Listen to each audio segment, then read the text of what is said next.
Hello everyone and welcome back to another video on the channel. Today I'm going to be talking about The Nightmare Before Christmas for my 13 Days of Halloween series that I've been doing. And yes, I've never seen The Nightmare Before Christmas, which I know guys, that's insane. Everybody who is watching this video has most definitely seen The Nightmare Before Christmas, but I never got around to it because I always kind of struggle with the fact of, is this a Christmas movie or is this a Halloween movie? When do I watch this thing? And of course, after watching it, it is 1000% a Halloween movie. It's a little bit of a Christmas movie, maybe 75-25. I'll give it 25% a Christmas movie, but no, this movie is very much a Halloween movie, mainly because of the tone and the designs of this movie and the story. This is very much about Halloween and how you have the King of Halloween, the Pumpkin King himself, Jack Skellington, kind of getting bored of his holiday and trying to take over another one. Not like the Grinch took over Christmas, but how he wanted to really make it his own, and he kind of twists and turns Halloween to this dark and messed up thing, which is really, really entertaining to watch. And one thing I did not know about this movie whatsoever was the fact that it's almost exclusively, maybe like 90% only music.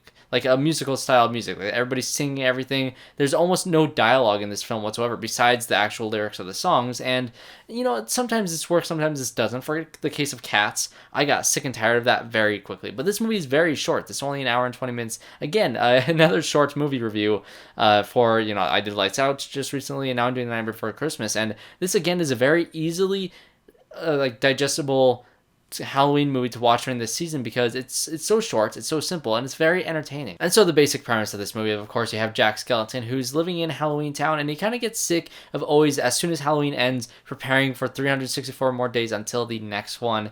And so, it's just kind of this endless loop, and he's kind of tired of it. And he has his opening song about how he's kind of sick of everything, and he kind of walks off and he finds this area of a bunch of doorways to a bunch of different holiday towns. And he goes to Christmas Town and sees all these different things. He sees like the elves building the toys and everybody's celebrating Christmas, all these lights and colors and all this joy around, and he's like, oh, what is this, and he's so excited, and he goes back to his town to tell everybody, and of course they want to take it over. They want to celebrate Christmas, but in a very, very messed up way. And this movie has one of my favorite songs now of all time, which is the kidnap Sandy Claus, I think is what it's called. It's How Do We Kidnap Santa Claus? And it's a whole song about these three kids are on a task to kidnap and possibly murder Santa Claus, which is the funniest song ever. Like, they have a whole thing about how they want to boil him like the big red lobster that he is, and it's such a clever songwriting. Every single song in this movie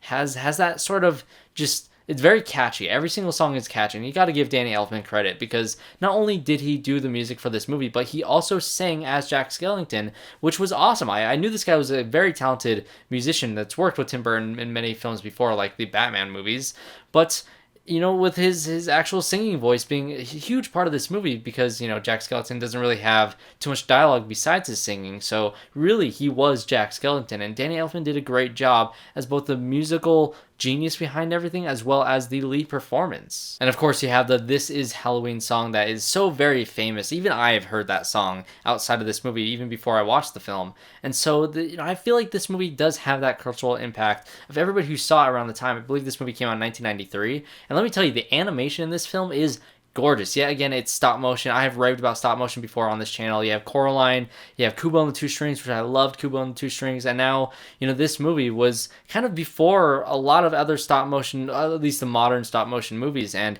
it looks like it could have been made today. That's why I love this style of animation so much, because it's timeless. You can have this stop motion, and because you're photographing real elements, they will always look real. It's the Star Wars effect. The original Star Wars movies, they still hold up so extremely well, is because they use miniatures, they use models, and they use this new technology that has never been used before, and it still holds up because there are some true practical elements behind it.